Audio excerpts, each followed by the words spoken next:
Que bênção, que maravilha, que privilégio podermos mais uma quarta-feira exaltarmos esse Deus maravilhoso. Como diz o salmista Asaf, no Salmo 75, verso 1, diz: graças te rendemos, ó Deus, graças te rendemos, e invocamos o teu nome e declaramos as tuas maravilhas. O Senhor nosso Deus habita no meio dos louvores. E quando nós somos obedientes, quando nós oramos, quando nós estudamos a palavra do Senhor, quando nós meditamos na sua palavra e testemunhamos como verdadeiros discípulos do Senhor Jesus, nós tributamos adoração ao Senhor, nós declaramos o nosso louvor, a nossa exaltação ao Senhor. Então, nessa noite, quero convidar a todos a que estejamos adorando ao Senhor de todo o coração, em sinceridade, em espírito e em verdade. Oremos ao Senhor. Obrigado, Senhor, nosso Deus, nosso Pai, pelo privilégio de servirmos ao Senhor, prestarmos culto ao teu maravilhoso nome. Obrigado pelo ar que nós respiramos, obrigado pela roupa que cobre a nossa nudez, obrigado pelo pão nosso de cada dia, obrigado pela água que sacia a nossa sede e limpa os nossos corpos. Obrigado porque nós temos famílias e nós temos amigos e, acima de tudo, nós participamos da Igreja do Senhor, da grande família do Senhor, tendo o Senhor como nosso Pai e o Senhor Jesus como nosso grande irmão. Nós oramos agradecidos, ó Deus, em nome de nosso Senhor e Salvador Jesus, que vive e reina para todos sempre. Amém. Louvado seja o nome do Senhor, nosso Deus. Pastor Redinei, o Senhor habita no meio dos louvores. Louvemos, exaltemos, glorifiquemos ao Senhor, nosso Pai Celestial. Amém, meus irmãos, minhas irmãs. Vamos louvar o nome do nosso Deus através dos cânticos e principalmente através da nossa vida. Quero te convidar a adorar ao Senhor, a bendizer o nome do Senhor, aquele que é digno de ser adorado. Ele que é o pastor da nossa vida, aquele que é quem nos conduz diariamente pelos seus caminhos excelentes. Vamos adorar a Ele.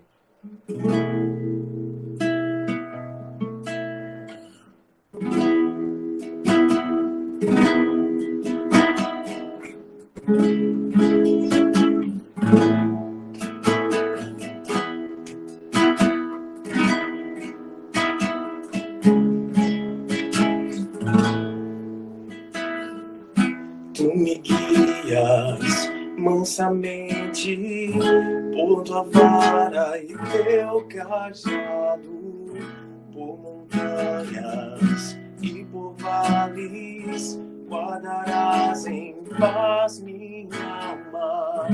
Tu me guias mansamente com tua vara e teu cajado, por montanhas e por vales, guardarás em paz minha alma. Descansarei à sombra de tuas asas. Minha alma tem sede de ti.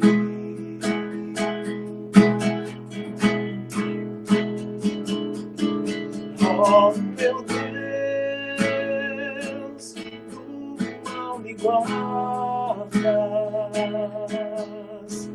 Tu és tudo para mim. Faz toda minha vida. Minha alma tem sede de ti.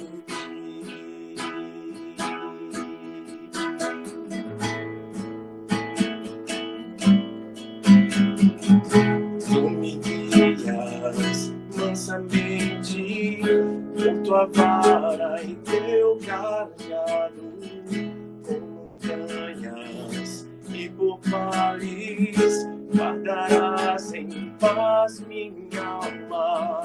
Tu me guias mansamente com tua tua vara e teu cajado, por montanhas e por vales, guardarás em paz minha alma. Descansarei à sombra de tuas asas, minha alma tem sede de ti. Oh, meu Deus, do mal me guardas, tu és tudo para mim, pastor da minha vida, minha alma tem sede de ti, Senhor. Oh, meu Deus, do mal me guardas, tu és tudo para mim, pastor da minha vida, minha alma tem sede de ti. Minha alma tem sede de ti, Senhor. Minha alma tem sede de ti.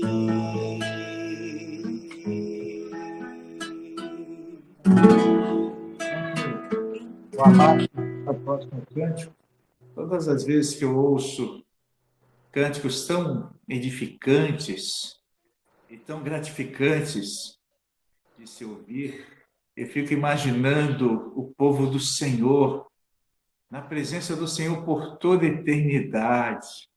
E aí, gente de todas as tribos, povos, né, raças, todas as nações, formando um grande coral. Se nós nos alegramos e celebramos com entusiasmo aqui na terra ouvindo esses cânticos, é sempre bom recordar como será o grande coral dos salvos diante da presença do Senhor. E nós não podemos trocar isso por nada que esse mundo nos oferece. E é muito gratificante ouvir essa voz tão bela que o Senhor te concedeu, que você, muito mais do que com a voz, você canta com o coração e com a alma. Eu tenho certeza que os irmãos estão sendo edificados nessa noite. Então, que estejamos nos alegrando no Senhor, mesmo nos momentos mais difíceis, mais desafiadores que se apresentam diante de nós. O Senhor é a nossa força. Eu gosto muito daquela expressão, não diga para Deus que você tem um grande problema, mas diga para o problema que você tem um grande Deus. E é preciso exercitar a fé, exercitando a adoração, exercitando a confiança, demonstrando alegria, porque nós estamos aqui literalmente de passagem. E cada dia mais eu me convenço disso. Ontem foi sepultado na cidade Pérola do Atlântico, cidade do Guarujá, um amigo querido, muito amado por mim, pelo pastor Redinei, por muitos pastores, um homem humilde, pastor Genivaldo Costa, e da minha idade, alguns meses mais velho, também da geração 1962, deixou a esposa, a Cida, deixou três filhos pastores, ele pastor e 3 filhos pastores, o Fernando, o Davi e o Vitor. Mas é interessante o Senhor sendo exaltado e glorificado na vida desse servo que agora deixa o nosso jardim mais pobre, mas o jardim do Senhor mais florido. é aquilo que eu sempre falo, precisamos nos preparar para a volta do Senhor Jesus. E Ele não voltando, mas Ele nos convocando, Ele voltou para nós. Ele voltou ali para o pastor Genivaldo Costa, mas tenho certeza que o Senhor tem abençoado e sustentado a sua família. Estaremos intercedendo mais uma vez pela família do pastor Genivaldo Costa, mas também intercedendo aí por sua vida, por sua família, pela Igreja Batista Betel e por nossa nação brasileira. Oremos ao Senhor. Amado Deus, bondoso Pai, nossa gratidão, nosso louvor pelo privilégio de servirmos ao Senhor, pela fé que nós temos em nosso Senhor e Salvador Jesus Cristo, que nos garante o privilégio de sermos feitos teus filhos e temos nossos nomes escritos no livro da vida nas mansões celestiais. E também, ó Deus, temos o selo do Espírito Santo em nossas vidas e temos o fruto do Espírito e os dons espirituais. Obrigado, Pai, porque nós temos a certeza que deixarmos esse mundo, estaremos vivendo por toda a eternidade na Tua presença. E nós te louvamos pelo legado, pelo exemplo que o Teu servo, amigo, pastor Genivaldo Costa deixou. Ó Deus, já sinto muita saudade desse servo humilde, companheiro, ó Deus, boa praça, gente boa, mas que não está mais conosco. Foi recolhido pelo Senhor, está em Tua presença. E eu tenho certeza que o Senhor está cuidando da Tua amada serva, nossa irmã Cida. Ó Deus, quantos anos de convivência com o pastor Genivaldo, mas ela tem certeza de que o Senhor está cuidando do teu servo nesse momento, como está cuidando dela agora aqui na terra. Cuidando também do Fernando, de sua esposa, cuidando do Davi, de sua esposa, cuidando do Vitor, de sua noiva. Esses filhos, ó Deus, que ficaram aqui e agora também com a missão de dar prosseguimento, ó Deus, à obra missionária, à obra pastoral que o Senhor entregou a essa família. Continua consolando e fortalecendo também a Igreja Batista Jardim Primavera em Guarujá. Ó Deus, consolando, confortando, sustentando os amigos também que sentem a saudade deste servo do Senhor. Ó Deus, tantas outras famílias que estão enlutadas. E nós intercedemos também por essas famílias que estão enlutadas nesse período tão difícil pelo qual nós estamos passando. E sejamos preparados para nos encontrar com o Senhor, em nome do Senhor Jesus. Ó Deus, que a Igreja Batista Betel em São Vicente, toda a sua membresia, esteja, ó Deus, preparada para se encontrar com o Senhor em o Senhor Jesus, promovendo o arrebatamento, ou o Senhor Jesus convocando os irmãos e as irmãs para o encontro com o Senhor, deixando essa vida, Pai. Sejamos todos preparados em nome do Senhor Jesus. Abençoando os irmãos missionários da Igreja Batista Betel, de outras igrejas que estão agora no sertão baiano levando a Tua palavra. Nos alegramos por tudo que já tem sido realizado e por tudo aquilo que o Senhor ainda há de realizar para o louvor da Tua glória. Vidas sendo salvas, ó Deus, reconhecendo Jesus como Senhor e Salvador, se arrependendo dos seus pecados e vidas sendo seladas pelo Espírito Santo. Ó Deus, rogamos pelas famílias da Igreja Batista Betel, rogamos, ó Deus, pelos jovens, pelos adolescentes, ó Deus, pelos juniores, pelas crianças, pelos homens e mulheres, pelos idosos, pelas idosas, que o Senhor promova um grande avivamento na Igreja Batista Betel, ó Deus, despertando o povo para te servir com muito mais excelência, fidelidade e dedicação. Abençoando, ó Deus, a igreja perseguida, ó Deus, tantos missionários, homens e mulheres, irmãos e irmãs que estão sofrendo agora por amor ao Evangelho, mas têm mantido firme, ó Deus, a fé no Senhor. Sê com essas vidas em nome do Senhor Jesus. Ó Deus, com a nação brasileira, repreendendo todo espírito de corrupção, toda imoralidade, toda prostituição, toda feitiçaria, toda mentira, todo engodo, que essa nação se quebrante, ó Deus, aos pés do Senhor Jesus, largue toda a idolatria e reconheça Jesus como seu único e suficiente Salvador. Como eu tenho orado e clamado, possamos falar como o salmista Davi, no Salmo 33, verso 12, feliz é a nação cujo Deus é o Senhor, que essa nação, ó Deus, chamada Brasil, esteja reconhecendo a Jesus como Senhor e Salvador. Ó Pai, ser com todos os irmãos e irmãs que participam desse culto, ser com suas famílias, ó Pai, com as famílias da Igreja Batista Betel, com as famílias de todos que participam desse culto.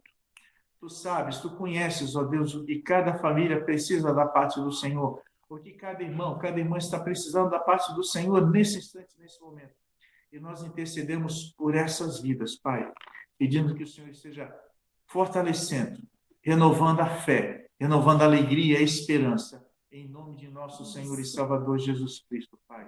Ser também com a nossa irmã Ana Cristina, ser com seu esposo, com Henrique, nesse momento difícil pelo qual ela está passando e ele está passando, com a Covid, com as enfermidades. Repreenda, Senhor, todo mal-estar, toda enfermidade, Pai, toda doença, e que a Ana Cristina e o Henrique também estejam se fortalecendo no Senhor, meu Deus, experimentando um avivamento espiritual, e que o Henrique consagre completamente sua vida ao Senhor Jesus. Ó Deus, que ele se permita ser lavado, purificado pelo sangue de Jesus, que nos purifica de todo pecado. Em nome de Jesus, ser com essas vidas e com os demais pedidos de oração. Tu sabes, ó Deus, o que o teu servo está apresentando diante do Senhor. Tu sabes o que a tua serva está apresentando diante do Senhor. E nós clamamos por esses pedidos, pedindo que seja feita a tua boa, agradável e perfeita vontade, em nome do Senhor Jesus. E mais uma vez, Deus, use o teu servo, pastor Redney, como instrumento valioso em tuas mãos para proclamar a tua palavra. Fala, Senhor, porque nós queremos ouvir. Ó Deus, nós também queremos obedecer e guardar a tua palavra em nossos corações, em nossas mentes, em nossas almas. Em nome do Senhor Jesus, nós oramos agradecidos. Amém. Amém. Amém, irmãos. Amém. Quero te convidar a abrir a sua Bíblia no Salmo de número 54. Ele será ponto de partida para nós nessa noite. O texto principal está lá em 1 Samuel, capítulo 23, mas eu quero começar lendo o Salmo de número 54. Irmãos, o irmão William escreveu aqui para mim dizendo que não está conseguindo ouvir o nosso áudio. Vocês me ouvem bem? Vocês têm nos ouvido bem? Sim. Ok. Luizeto, meu irmão, faz favor para mim, responde o William aí no particular, porque eu não sei se ele está nos ouvindo aqui, e diz para ele que deve ser alguma coisa da conexão dele. Não sei como ajudá-lo a essa altura do campeonato aqui. Missão dada, missão a ser cumprida. Já vou entrar em contato com ele. Obrigado, meu irmão. Então, queridos, eu quero começar lendo com vocês um pouco do Salmo 54. E aí eu já te convido a deixar a sua Bíblia aberta depois, em 1 Samuel, capítulo 23, tá bom? Salmo 54, deixa eu abrir aqui.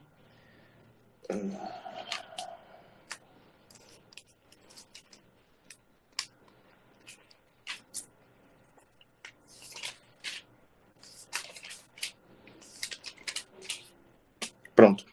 Salmo de número 54, o salmista Davi nos diz assim: salva-me, ó Deus, pelo teu nome.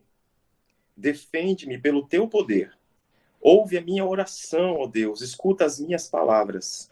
Estrangeiros me atacam, homens cruéis querem matar-me, homens que não se importam com Deus.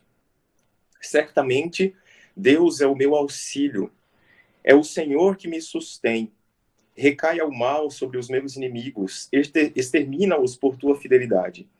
Eu te oferecerei um sacrifício voluntário, louvarei o teu nome, ó Senhor, porque tu és bom, pois ele me livrou de todas as minhas angústias, e os meus olhos contemplaram a derrota dos meus inimigos. Irmãos e irmãs, compartilhar este salmo por si só já seria maravilhoso, porque é um salmo muito rico.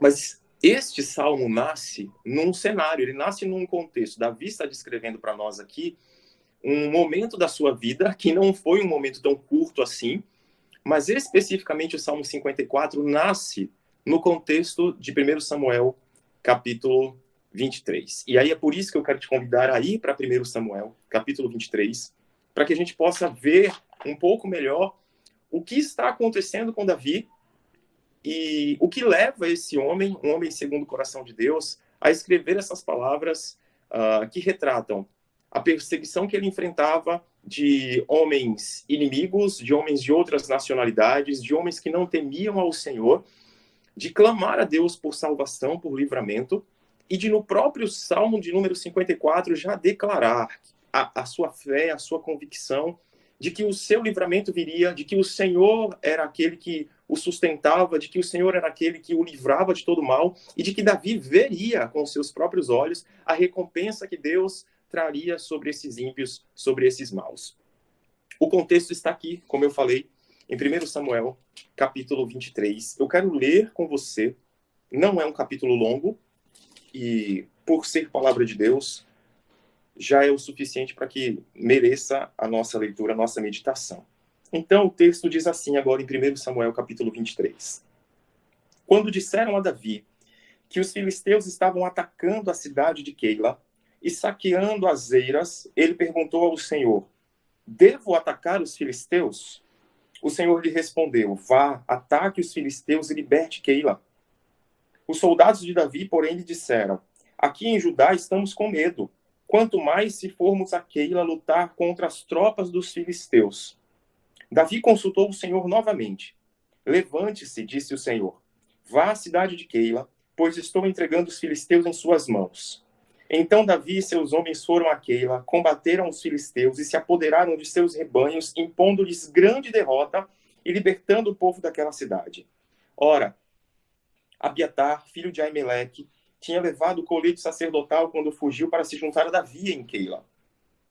Foi dito a Saul que Davi tinha ido a Keila, e ele disse, Deus o entregou nas minhas mãos, pois Davi se aprisionou ao entrar numa cidade com portas e trancas. E Saul convocou todo o seu exército para a batalha, para irem a Keila e cercarem Davi e os homens que o seguiam. Quando Davi soube que Saul tramava atacá-lo, disse a Abiatar, traga o colete sacerdotal. Então orou, ó Senhor, Deus de Israel, este teu servo ouviu claramente que Saul planeja vir a Keila e destruir a cidade por minha causa. Será que os cidadãos de Keila me entregarão a ele? Saul virá de fato, conforme teu servo ouviu? O Senhor, Deus de Israel, respondeu-me. E o Senhor lhe disse, na verdade, Davi ora, né? Ó Senhor, Deus de Israel, responde-me. E o Senhor lhe disse, ele virá. E Davi novamente perguntou, será que os cidadãos de Keila entregarão a mim e a meus soldados a Saul? E o Senhor respondeu, entregarão. Então Davi e seus soldados, que eram cerca de 600, partiram de Keila e foram andando sem direção definida. Quando informaram a Saul que Davi tinha fugido de Keila, ele interrompeu a marcha. Davi permaneceu nas fortalezas do deserto e na colina do deserto de Zif. Dia após dia, Saul o procurava, mas Deus não entregou Davi em suas mãos. Quando Davi estava em Oreza, no deserto de Zif, soube que Saul tinha saído para matá-lo, e Jonatas, filho de Saul, foi falar com ele em Oreza, e o ajudou a encontrar forças em Deus. Não tenha medo, disse ele, meu pai não porá as mãos em você, você será rei de Israel, e eu serei o segundo em comando. Até meu pai sabe disso. Os dois fizeram um acordo perante o Senhor, então Jonatas foi para casa, mas Davi ficou em Oreza. Alguns zifeus foram dizer a Saul em Gibeá, Davi está se escondendo entre nós, nas fortalezas de Oreza, na colina de Haquilá, ao sul do deserto de Gesimon. Agora, ó rei, vai quando quiseres, e nós seremos responsáveis por entregá-lo em tuas mãos. Saul respondeu, o Senhor os abençoe por terem compaixão de mim. Vão e façam mais preparativos, descubram onde Davi geralmente vai e quem o tem visto ali. Dizem que ele é muito astuto. Descubram todos os esconderijos dele e voltem aqui com informações exatas. Então irei com vocês, se ele estiver na região, eu o procurarei entre todos os clãs de Judá. E eles voltaram para Zif, antes de Saul. Davi e seus soldados estavam no deserto de Maom, na Arabá, ao sul do deserto de Gesimon. Depois, Saul e seus soldados saíram e começaram a busca. E ao ser informado, Davi desceu à rocha e permaneceu no deserto de Maom. Sabendo disso, Saul foi para lá, em perseguição a Davi. Saul ia por um lado da montanha e pelo outro, Davi e seus soldados fugiam depressa para escapar de Saul. Quando Saul e suas tropas estavam cercando Davi e seus soldados para capturá-los, um mensageiro veio dizer a Saul: venha depressa, os filisteus estão atacando Israel. Então Saul interrompeu a perseguição a Davi e foi enfrentar os filisteus. Por isso, chamam esse lugar de Selá Ramalecote. E Davi saiu daquele lugar e foi viver nas fortalezas de En-Gedi. Irmãos e irmãs, a cidade de Keila era uma cidade localizada na fronteira de Judá. Ela ficava a pouco menos de 20 quilômetros da cidade dos filisteus, da cidade filisteia de Gate. Se lembra a cidade? Gate, Golias. E cerca de 16 quilômetros a oeste do bosque de Herete, onde Davi e os seus homens estavam acampados. Se você observar lá no capítulo 22, no versículo 5, você vai ver Davi acampado nesse lugar. Então, Davi estava a cerca de 16 quilômetros da cidade de Keila, e essa cidade ficava ali às margens da cidade de Gate, que era uma cidade do povo filisteu. Os filisteus eram naturalmente inimigos do povo de Israel. Muitas batalhas foram travadas com o povo filisteu. Deus precisou inúmeras vezes levantar líderes, juízes, antes do período de reis, para que o povo de Israel fosse livre, fosse liberto da perseguição e da destruição imposta pelo povo filisteu. Esse, na verdade, era um dos grandes inimigos de Israel, não o único, mas um dos grandes inimigos de Israel durante toda a história. E Keila, justamente por essa proximidade, por ser uma cidade fronteiriça, era uma cidade muito exposta, bastante vulnerável, especialmente durante o tempo da colheita. O texto fala sobre a eira, né? Fala sobre o local de plantio, o local de semeadura, de onde o povo tirava o seu sustento. Então, durante esse tempo de colheita, o exército filisteu ficava à procura de alimento. E uma das principais fontes de alimento para o filisteu era justamente saquear essas cidades vizinhas mais frágeis ou mais vulneráveis. Um ponto interessante aqui é que a responsabilidade de proteger Keila e todo o território de Israel era de Saul, porque Saul era o rei em comando, Saul era o homem a ocupar o cargo, o governo, e era a responsabilidade desse governador, desse governante, desse rei, guardar, proteger, zelar pela segurança do seu povo e do seu território. Só que, irmãos e irmãs, Deus não podia contar com Saul. O interesse maior de Saul não era cuidar do seu povo. Na verdade, se você observar do versículo 6 até o versículo 23, do capítulo 22, aqui de 1 Samuel, vou repetir porque talvez tenha ficado confuso. Se você observar do versículo 6 ao versículo 23, do capítulo 22 de 1 Samuel, ou seja, a última porção antes desse capítulo que nós lemos aqui, você vai observar que quando Saul descobriu que Davi e os seus homens estavam refugiados ali em Nob, Saul vai para Nob e mata todos os profetas ali naquele lugar. O que Saul faz é exterminar o seu próprio povo, irmãos.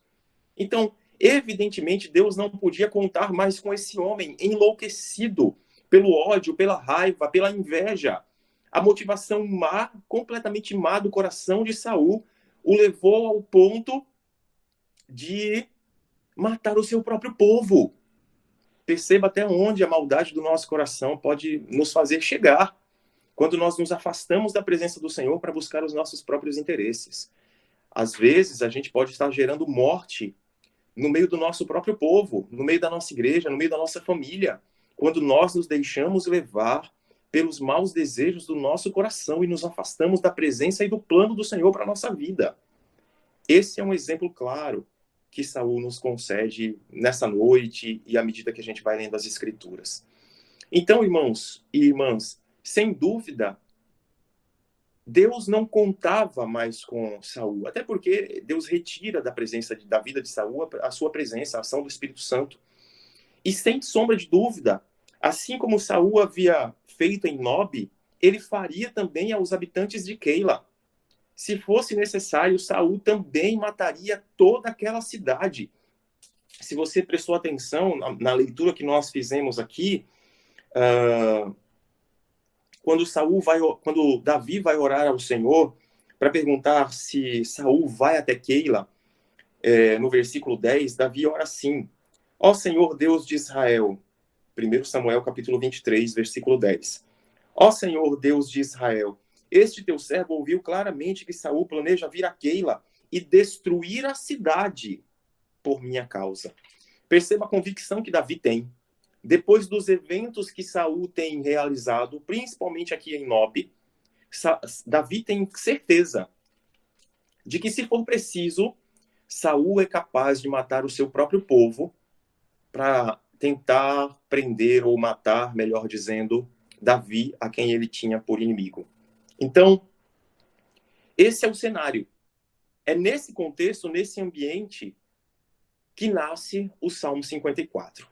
Uma coisa que eu quero pontuar com vocês aqui, antes da gente de fato entrar no texto de 1 Samuel capítulo 23, é que nem sempre aquele que ocupa a função, ou aquela que ocupa a função, nem sempre alguém que detém o cargo, que detém o poder, é alguém a serviço do Senhor. Isso é muito sério. É muito sério. Existem igrejas sendo lideradas por homens e por mulheres que nem sempre estão a serviço de Deus. Detém o poder, detém o status, detém o local, a cadeira, a caneta. E se a gente for pensar a nível de nação, então, ou a nível mundial, isso vai ficando cada vez mais claro.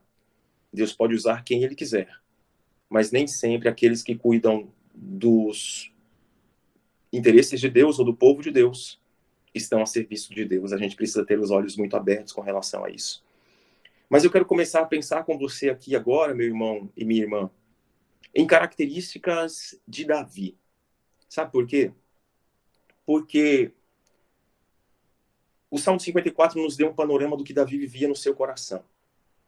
E esse panorama que o Salmo 54 nos dá, e muitos outros salmos, além desse texto de 1 Samuel 23, ele não foi momentâneo. Davi foi um fugitivo durante cerca de 10 anos da sua vida. Mas se tem uma coisa que fica muito clara para nós, e esse texto de 1 Samuel 23 nos mostra, é que mesmo nos momentos mais difíceis ou de maiores aflições, Davi lutou as batalhas do Senhor e foi instrumento nas mãos de Deus, livrando Israel dos seus inimigos. Irmãos, o primeiro ponto que eu compartilho com vocês hoje é servir o tempo todo. Esta é uma grande prova, quando a gente observa o exemplo de Davi, de que mesmo quando nós estamos passando por tempos difíceis, o Senhor pode usar a nossa vida para abençoar o seu povo, para abençoar aqueles que estão à nossa volta. Davi estava vivendo como um cão. Ele mesmo se diz um cão quando ele encontra com Saul em determinados momentos. Por que está perseguindo esse cão? Davi pergunta para Saul. Davi estava há 10 anos sofrendo perseguição e injustiça, porque Davi não havia cometido nenhum crime. Tudo que Davi fez foi ser fiel ao Senhor.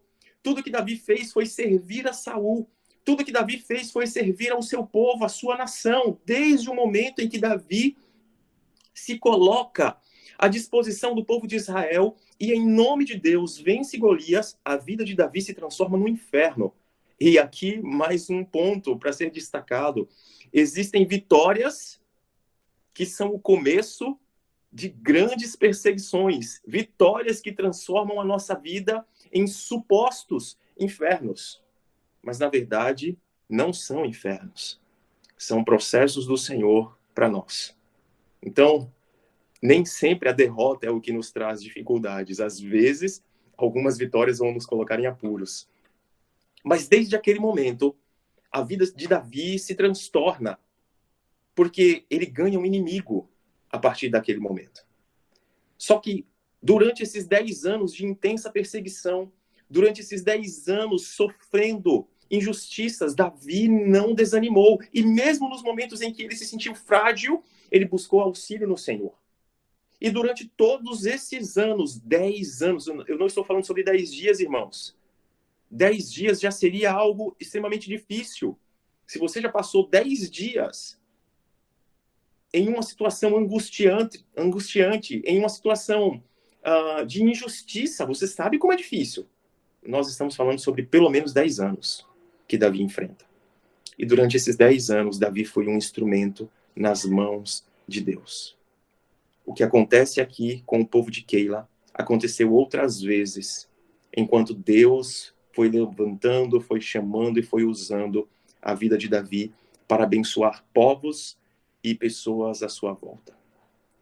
Até os próprios homens que seguiam a Davi foram abençoados, tendo ele como líder, tendo Davi como exemplo, como referencial. Antes estavam perdidos, agora tinham alguém que os conduzisse. Por quê? Porque Davi estava passando por tempos difíceis. E mesmo durante esses tempos, foi alguém que Deus levantou e que Deus usou para abençoar outras vidas. Meu irmão, minha irmã, guarde esse primeiro ponto com você. Se você passar ou já estiver passando por tempos difíceis na sua vida, isto não é desculpa para que Deus não possa usar a mim e a você.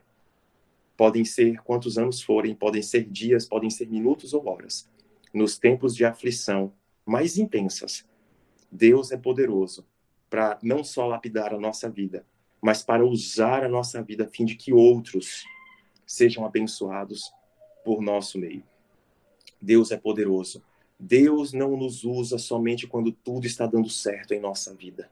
Pelo contrário, Deus é poderoso para fazer dos dias mais complicados um treinamento para nós e um instrumento para aqueles que estão ao nosso redor. Davi viveu com seus homens fiéis em lugares ermos da terra. Ermos. E em várias ocasiões ele teve que fugir para salvar a própria vida. No entanto, ele sabia que Deus o livraria e que o trono chegaria para ele. É por isso que lá no Salmo 54, ele já escrevia com a convicção de quem confia no Senhor e sabe que Deus é fiel, porque ele é um Deus de promessa. Ele é um Deus que cumpre. Como nós cantamos agora há pouco, posso enfrentar o que for, eu sei quem luta por mim e os planos dele não podem ser frustrados. Davi tinha essa certeza e eu espero tê-la e eu espero que você também tenha. E eu espero que, mesmo nos tempos de adversidade, Deus use a minha e a sua vida para sermos instrumentos poderosos de bênção ao nosso redor. Queridos, a nossa tendência natural é que, quando as coisas estão ruins, nós nos tornemos inúteis, infrutíferos. Naturalmente é isso que provém de nós. As coisas não estão dando certo, a gente se sente um nada, um lixo, parece que ninguém me ama, ninguém me quer, e a gente tende a se calar, alguns chegam a murmurar, a questionar a Deus, tem gente que até abandona a fé, abandona o Senhor, se afasta de Deus. Em nome de Jesus, se os seus dias não têm sido fáceis, Deus quer usar a sua vida enquanto trabalha no seu coração. Usar a sua vida enquanto trabalha no seu coração, para que você possa ser instrumento dele na vida de outras pessoas. Fala para mim, onde Davi, se já estivesse no palácio, encontraria os homens que ele encontrou no deserto? Na caverna de Adulão, no deserto de Zif, nas cavernas por onde ele passou. Aqui, como nesse deserto, depois que ele sai de Keila e vai para Zuf. Fala para mim, onde Davi encontraria esses homens abandonados, endividados, ladrões, salteadores, vagabundos? Davi não os encontraria. Mas Deus levou o seu servo para lá, para que esses que antes estavam marginalizados também fossem achados e encontrados por ele. Então Deus pode fazer isso comigo e com você também. Às vezes ele nos permite passar por desertos, para que lá, os que já estão no deserto, sejam encontrados por Ele, pela minha e pela sua vida como instrumentos. Só que a gente precisa passar por lá. Em nome de Jesus, deixe Deus te usar à medida que Ele te trata. Em segundo lugar, meu irmão e minha irmã, versículo 1 ao versículo 4 e versículo 9 ao versículo 13. Davi nos dá mais um exemplo de vida. Ele diz, aqui é o seguinte, ó, do verso 1 ao verso 4, 1 Samuel, capítulo 23. Quando disseram a Davi que os filisteus estavam atacando a cidade de Keila e saqueando as eiras, ele perguntou ao Senhor, devo atacar os filisteus? O Senhor lhe respondeu, vá, ataque os filisteus e liberte Keila. Os soldados de Davi, porém, lhe disseram, aqui em Judá estamos com medo, quanto mais se formos a Keila lutar contra as tropas dos filisteus. Davi consultou o Senhor novamente. Levante-se, disse o Senhor, vá à cidade de Keila, pois estou entregando os filisteus em suas mãos. Então, Davi e seus homens foram a Keila, combateram os filisteus, e etc, etc. Versículo 9 ao versículo 13. Quando Davi soube que Saul tramava atacá-lo, disse a Abiatar, traga o colete sacerdotal. Então orou ao Senhor, o Deus de Israel, ó Deus de Israel, este teu servo ouviu claramente que Saul planeja vir a Keila e destruir a cidade por minha causa. Será que os cidadãos de Keila me entregarão a ele? Saul virá de fato conforme teu servo ouviu? Ó Senhor, Deus de Israel, responde-me. E o Senhor disse, ele virá. E Davi novamente perguntou, será que os cidadãos de Keila entregarão a mim e a meus soldados a Saul? E o Senhor respondeu, entregarão. Queridos, que lição preciosa. Queridas, que lição preciosa. Davi não tomou nenhuma providência antes de descobrir qual era a vontade de Deus. É uma prática que todos nós precisamos ter nas nossas vidas. Porque colocar os nossos interesses pessoais à frente é muito fácil. Davi tinha pelo menos 600 homens com ele. Davi era um general, um soldado valoroso. Sabia que Deus estava com ele. Perceba o risco que circunstâncias assim nos colocam. Davi sabia que Deus estava com ele. Davi podia ter pensado assim, o Senhor já mandou Samuel me ungir, eu serei o próximo rei. Então eu nem preciso ficar consultando ao Senhor, eu simplesmente irei, vencerei a batalha, porque Deus já me ungiu, porque eu sou um servo do Senhor, porque Deus me escolheu para ser cabeça e não cauda, porque Deus está comigo e eu vou vencer, eu tenho 600 homens e eu sou mais poderoso que os filisteus. Em outras oportunidades, já para mostrar o meu valor, para me casar com a filha de Saul, do rei Saul, eu mesmo fui e trouxe não sei quantos prepúcios dos filisteus. Então, dessa vez eu irei com os meus 600 homens e vencerei os filisteus outra vez e nem preciso consultar a Deus. Tem situações em que a gente se pega à beira dessa loucura, de se achar capaz, de se achar suficiente. Eu quero que você note que a intenção aqui, o propósito, é muito bom. A causa era linda. Vamos libertar os cidadãos de Keila. Existem causas muito lindas que aparecem à nossa frente. Quando alguém, por exemplo, chega e diz assim, irmão, eu estou orando por isso, isso e isso, você pode orar por mim também? Queridos, existem momentos da nossa vida em que Deus não nos mandará orar por alguém. E eu não estou falando heresia, não. Tem momentos em nossa vida em que Deus vai dizer assim para nós, não ore por isso. Há momentos na história de Israel que Deus fala para o profeta e diz para ele, não ore por esse povo. Se eu não estiver enganado, foi com Jeremias que isso aconteceu. Deus falando para o profeta, não ore por esse povo. Não clame por mim a esse povo. Ou não clame a esse povo. Não clame em favor desse povo a mim. Obrigado, minha irmã. Jeremias 37. Não estava tão enganado assim. Jeremias mesmo. Então, irmãos, até para a gente participar de alguma intercessão, para a gente fazer o mínimo, as coisas mais simples da nossa vida, coisas que parecem muito boas, como libertar um povo oprimido, prestes a ser destruído pelo inimigo, nós precisamos consultar ao Senhor. Davi consulta a primeira vez, já tem a resposta de Deus e está pronto para ir. Mas os soldados de Davi não ficaram muito animados porque eles estavam com medo do que aconteceria. Eles não tinham medo dos filisteus, eles tinham medo de Saul e dos israelitas.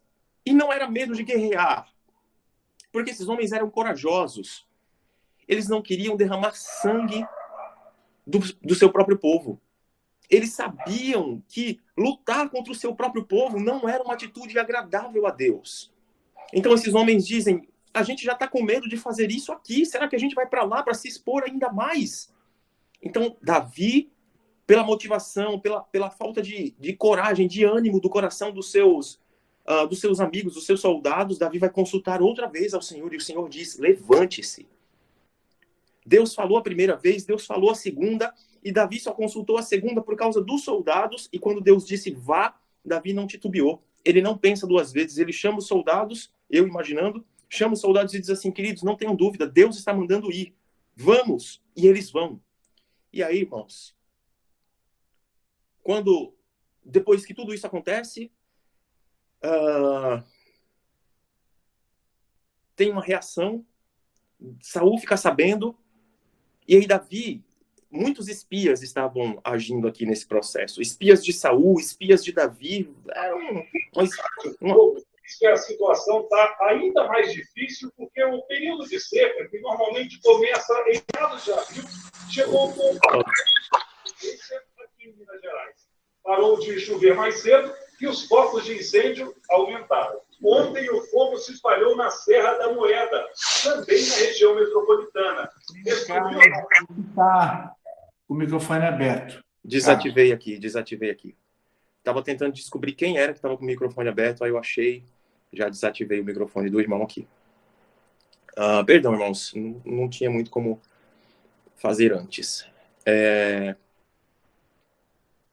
Deixa eu ver aqui, que agora eu me perdi.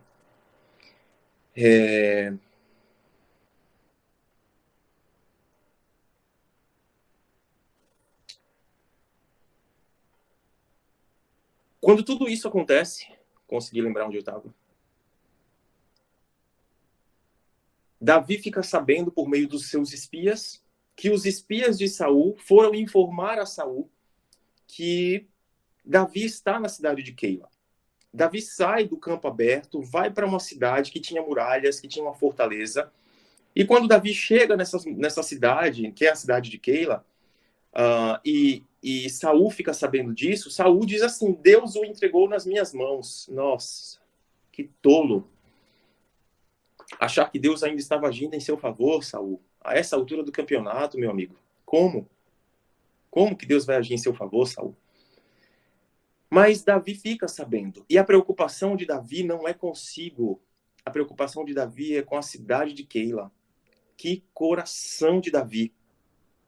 Senhor, Saul vai destruir essa cidade e os seus habitantes por minha causa? Deus diz, vai. Senhor, os habitantes de Keila vão me entregar a Saul? Deus responde, vão. Então Davi sai. Mas sabe como Davi descobriu todas essas coisas? Sabe como Davi conseguiu ter convicção de que os seus soldados não estavam certos? Ter convicção de que ele não estava agindo pelo seu próprio coração? Sabe como Davi conseguiu saber a hora de ir e a hora de sair de Keila? Porque Davi buscava ao Senhor em oração. Se o primeiro ponto, irmãos e irmãs, é servir o tempo todo ou em todo tempo, o segundo ponto dessa mensagem é orar em todo tempo. Porque servir sem orar é pedir para cair em algum momento, por melhor que seja a nossa intenção, a gente vai falhar. A gente vai deixar o nosso coração nos conduzir. Então, sirvamos em todo tempo, mas oremos em todo tempo. Oremos para que façamos as escolhas certas. Oremos para que o coração dos outros à nossa volta, às vezes tomados de temor, não nos desencorajem. Oremos para que nós nos mantenhamos firmes na direção do Senhor. Se Deus disser vá, a gente vai. Se Deus disser levante, a gente levanta. E se Deus disser saia, a gente sai. Porque nós precisamos caminhar segundo a orientação de Deus. E essa orientação só vem por meio da oração e da leitura da palavra. Bendito seja o nome do nosso Deus que nos instrui. Queridos, eu confesso que muitas vezes eu já orei ao Senhor dizendo, Pai, como eu queria que o Senhor respondesse assim tão claramente, como respondia nesses tempos. como falava com o teu povo. E olha, graças a Deus, eu digo isso sem nenhum orgulho, sem nenhuma vaidade. Tenho tido experiências em que Deus tem sido muito claro. Nem sempre eu consigo entendê-lo de forma tão clara. Mas existem momentos na minha vida em que Deus literalmente sussurra ao meu ouvido e eu consigo perceber o que fazer e o que não fazer. Em outros, confesso que ainda ajo meio por conta própria. Estou aprendendo, estou num processo. Mas existe um Deus que é pessoal o suficiente para nos instruir, para nos conduzir, para nos orientar por meio da sua voz, por meio da sua palavra, principalmente. Então, mais do que ficarmos buscando experiências místicas, sobrenaturais, busquemos o Senhor em sua palavra e ele certamente vai nos orientar. Seus princípios são claros nas Escrituras, são muito claros. Sabe qual foi a consequência para Davi e para os seus homens de uma vida de oração? De buscar ao Senhor antes de tomar as decisões? O texto aqui vai nos dizer que no versículo 5 de 1 Samuel 23, então Davi e seus homens foram a Keila, combateram os filisteus e se apoderaram de seus rebanhos, impondo-lhes grande derrota e libertando o povo daquela cidade. Deus foi tão bom para com Davi e os seus soldados que eles não só libertaram o povo de Keila, mas eles foram enriquecidos com os espólios daquela vitória. Deus abençoou até os soldados e a Davi, enriquecendo-os com aquilo que pertencia ao inimigo, aquilo que pertencia aos filisteus. Quando nós oramos e obedecemos, quando nós oramos em todo tempo e servimos em todo tempo, o Senhor abençoa os outros à nossa volta, sem dúvida. Mas Ele também nos faz enriquecer de todas as formas que Ele quiser. Ele nos acrescenta. Ele é o Deus que nos acrescenta à medida que nós o obedecemos e servimos ao que estão ao nosso redor. Eu quero que você entenda que Davi não foi com a motivação de ficar com o que pertencia aos outros. Davi foi para servir ao Senhor, servindo a Keila. E nesse processo, Deus o abençoou. Não há dúvidas, eu não tenho, de que quanto mais eu disponho a minha vida para servir a Deus, servindo a vocês e a quem mais o Senhor assim desejar, durante esse processo, durante esse caminho, o Senhor vai acrescentando quem e o que Ele quiser. Se você deseja ser abençoado ou abençoada por Deus, não tem outra forma. Não existe fórmula mágica. Ore em todo tempo, sirva em todo tempo, e em todo tempo o Senhor te acrescentará bênçãos sem medida. Depois, irmãos, o terceiro ponto dessa noite é: confie em todo tempo. Porque se nós estamos orando em todo tempo ao Senhor, se nós estamos servindo ao Senhor em todo tempo, nós precisamos confiar no Senhor em todo tempo. Davi não duvidou. Quando Deus disse vá, Davi simplesmente obedeceu e confiou em Deus. Então, meu irmão, minha irmã, pela palavra de Deus, pela orientação do Senhor, através da oração, é que Davi pôde confiar no Senhor. Queridos e queridas, nós precisamos confiar no Senhor. Precisamos confiar no Deus que está nos direcionando. Davi não pensou duas vezes, ele simplesmente confiou no Senhor. Não tema, confie no Senhor. Nós temos promessa da parte de Deus de que Ele está conosco todos os dias até a consumação dos séculos. Nós temos promessas da parte do Senhor, como cantamos hoje, o primeiro cântico. O Senhor é o nosso pastor, é Ele quem nos guia mansamente com a sua vara e o seu cajado, ainda que nós passemos pelo vale da sombra da morte. Precisamos confiar em Deus. Confia no Senhor de todo o seu coração. Entrega o teu caminho ao Senhor, confia nele e Ele tudo fará. Nós precisamos aprender a confiar. Confiar exige fé, confiar exige obediência. Confiar exige relacionamento. E quando nós hoje confiamos numa pequena circunstância, o desafio de amanhã será um pouco maior, mas nós vamos usar a experiência do hoje para saber que podemos confiar nele amanhã, e assim sucessivamente. E nós vamos caminhando, seguindo, subindo degrau por degrau nessa jornada, nessa escalada de fé que vai nos levando a confiar em Deus cada vez mais. Cada vez mais. Quarto ponto dessa noite, aqui no versículo 12, diz assim: E Davi novamente perguntou: será que os cidadãos de Keila entregarão a mim e a meus soldados a Saul? E o Senhor respondeu: entregarão. Irmãos, quando eu estava relendo esse texto, meu texto, leitura devocional, eu parei nesse texto aqui e eu disse: Senhor, como é difícil servir e servir a um povo que não é fiel. Porque não foi Saul quem saiu de Jerusalém para libertar, para livrar o povo de Keila dos filisteus. Era a obrigação dele, mas ele não fez isso. Ele estava preocupado demais perseguindo Davi. A culpa dos filisteus aterrorizarem Keila era do irresponsável, do endiabrado, do endemoniado Saul. Mas os cidadãos de Keila ficaram com medo de Saul depois que viram o que ele fez a Nobe.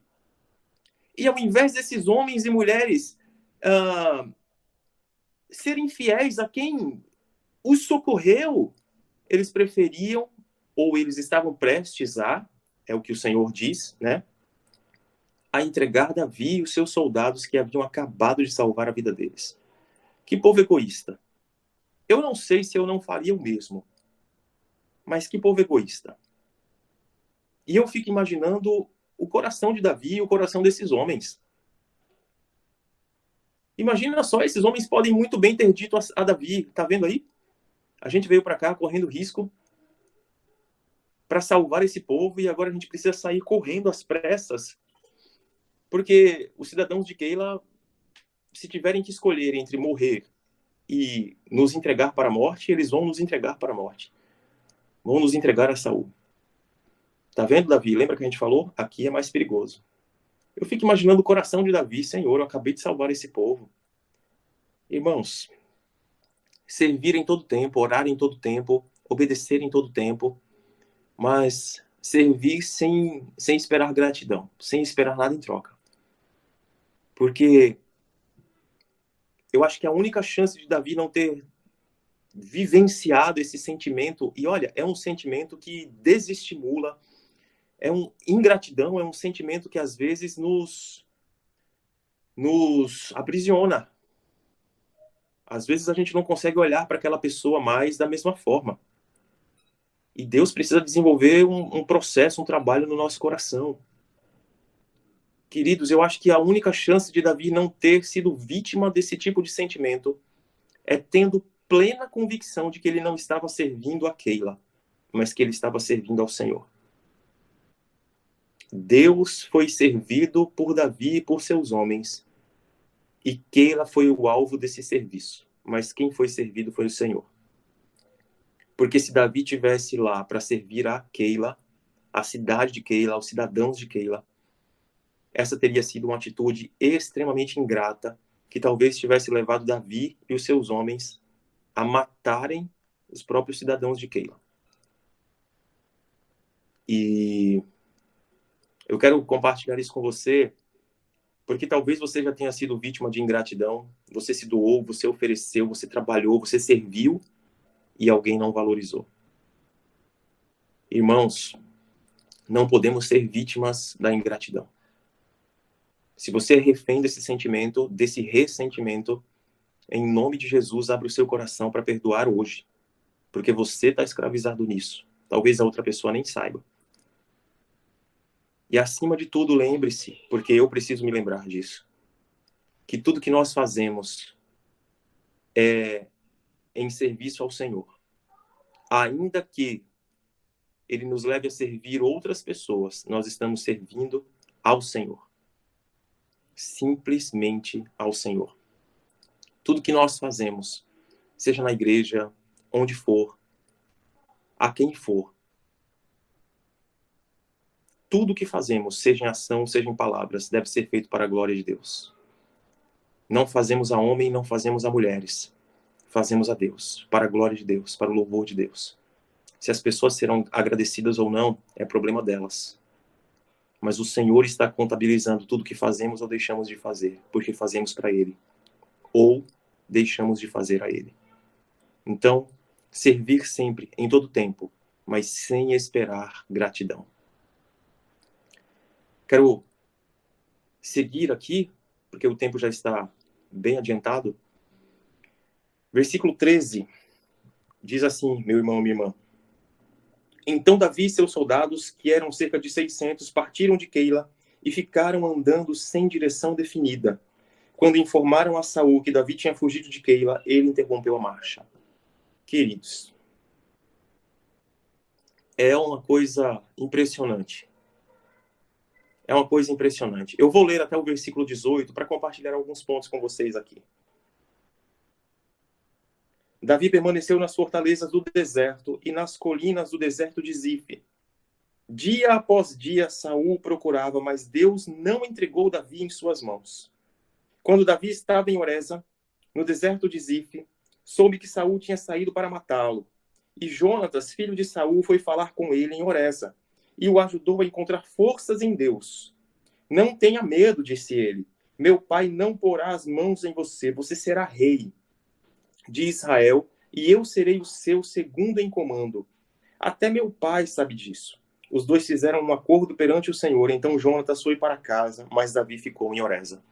Queridos, o primeiro ponto, queridas, é quem serve ao Senhor, quem pertence ao Senhor, quem caminha debaixo de direção, quem ora em todo tempo, quem serve em todo tempo, quem obedece, quem confia no Senhor em todo tempo, jamais andará sem direção. O texto está nos dizendo que depois que Davi foge de Keila, que foge de Saul, que estava se dirigindo para Keila, Davi fica rodeando ali o deserto. Ele não tem um lugar definido para ir.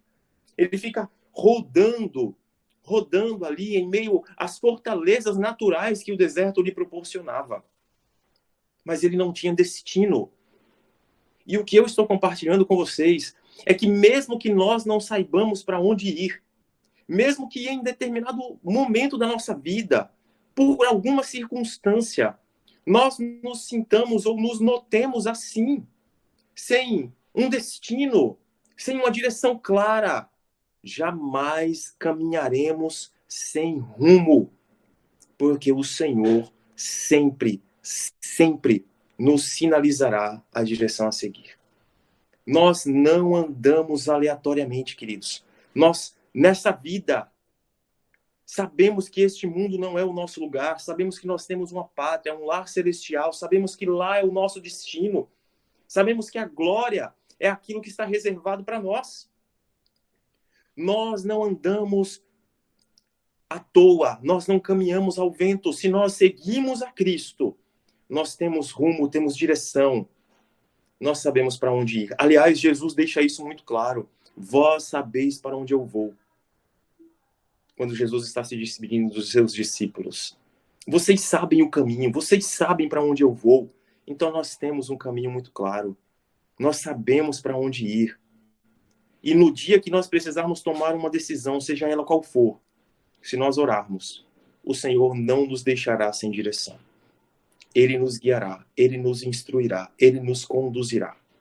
E eu creio que Deus é tão bondoso, tão misericordioso, que Ele é capaz de nos tomar pela mão e nos mostrar a direção, porque Ele é o nosso Deus. Confiemos no Senhor o tempo todo.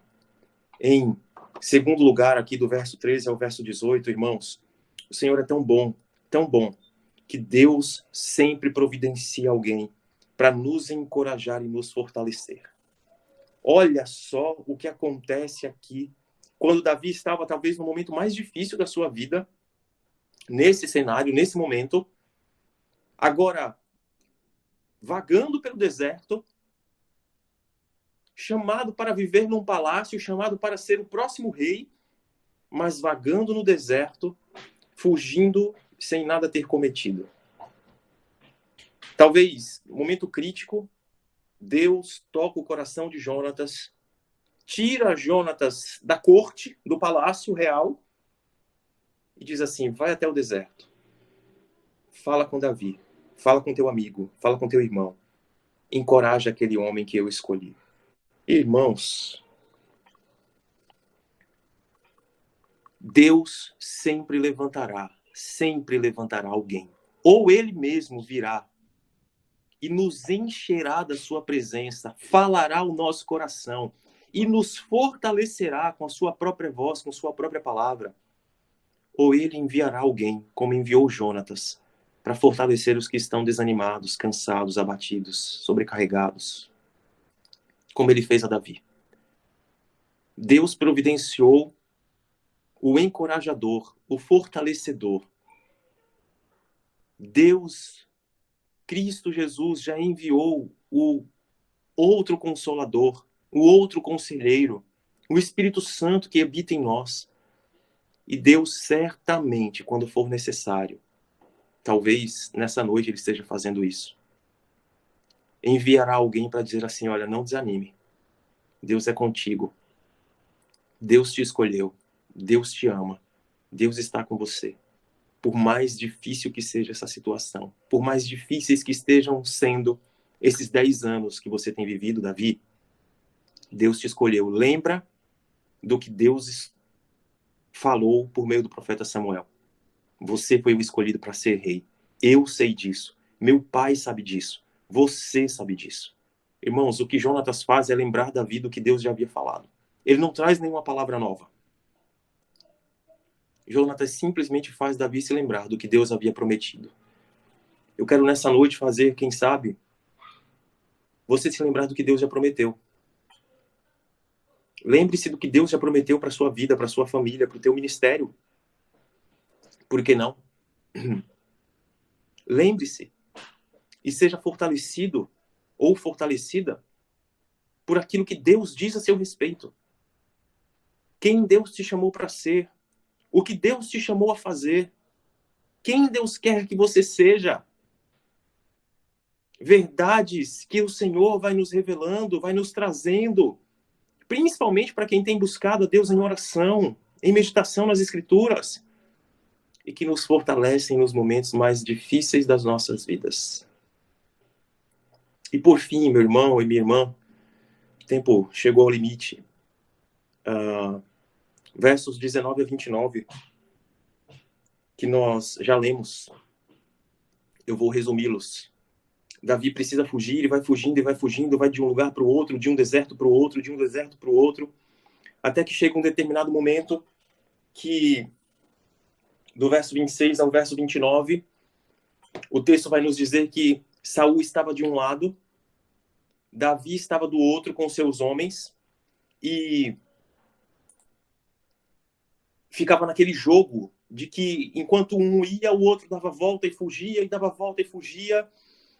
E quando estava praticamente cercado, Davi e os seus homens estavam praticamente cercados, um mensageiro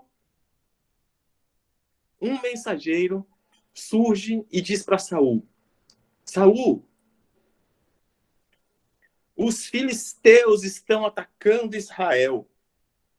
Então, Saul interrompe a perseguição a Davi e vai enfrentar os filisteus. E por isso chamam esse lugar de Selá Ramalecote. E Davi sai daquele lugar e vai viver nas fortalezas de En-Gedim. Fortalezas de En-Gedim não são fortalezas, tá, irmãos? Não é um castelo murado, cercado, não é isso, não. Davi vai para outro deserto. Davi vai viver em outro lugar inóspito. Mas o que eu quero compartilhar por fim aqui, nessa noite, é que quando esse livramento, porque é um livramento de Deus, no último instante,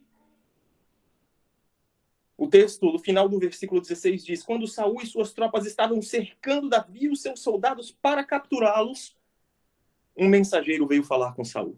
Então, no último instante, quando parecia que não tinha mais jeito, o Deus de promessas, o Deus da promessa feita a Davi,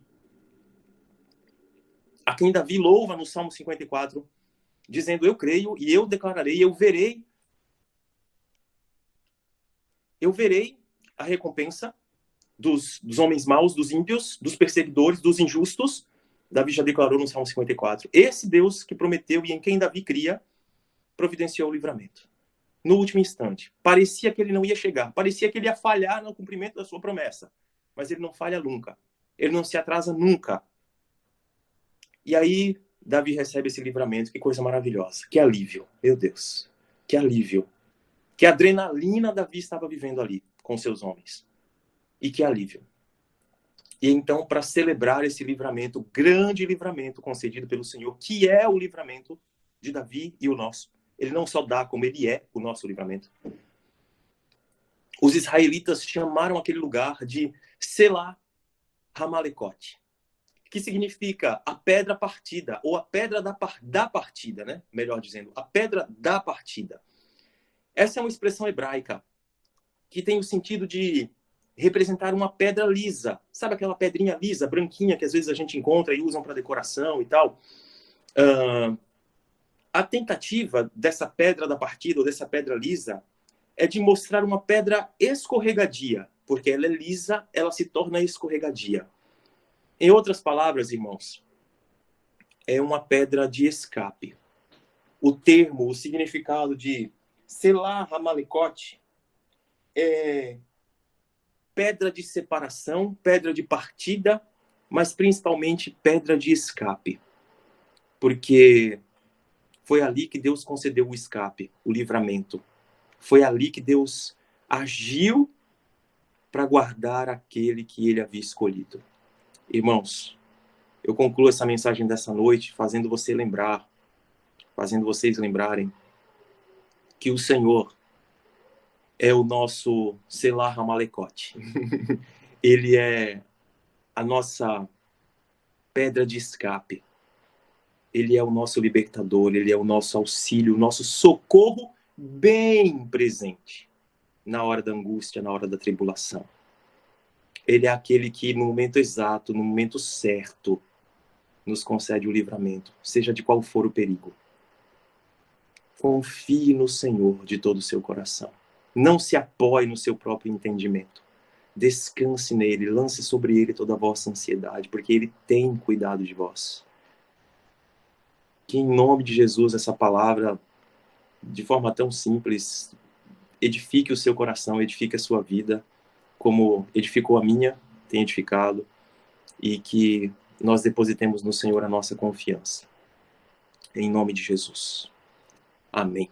Que oportunidade maravilhosa de refletir na palavra de Deus, sobre a palavra de Deus, e depositar a nossa fé, a nossa alegria, a nossa esperança e a nossa vitória no Senhor.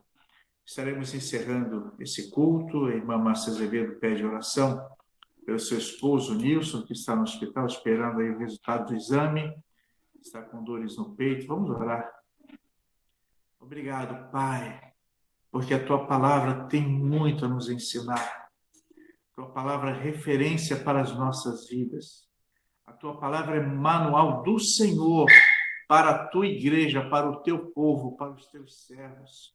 Te louvamos, ó Deus, por essa mensagem, que seja aplicada em nossas vidas, em nossos corações.